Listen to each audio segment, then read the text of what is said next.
Welcome to the Slop Farm. Enjoy the video. In this video, I will show how to make Desi Litti.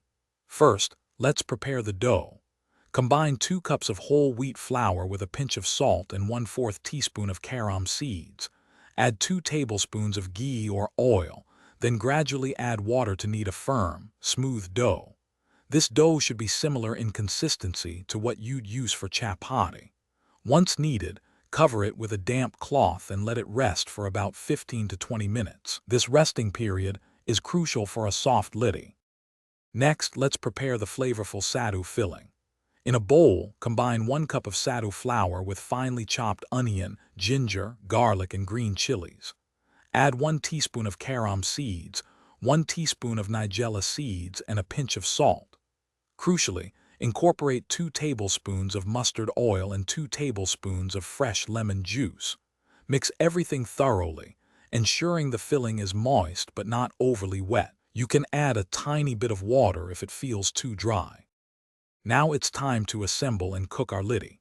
Take the rested dough and divide it into small, equal-sized balls, roughly the size of a golf ball.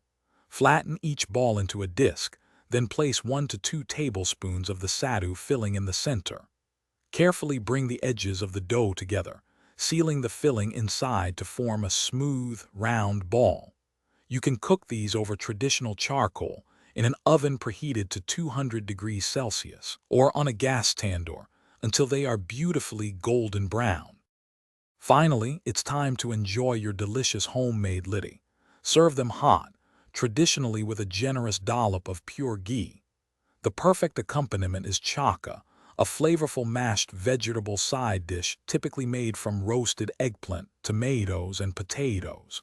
You can also enjoy litti with a spicy green chili chutney or a tangy tomato chutney for an extra kick.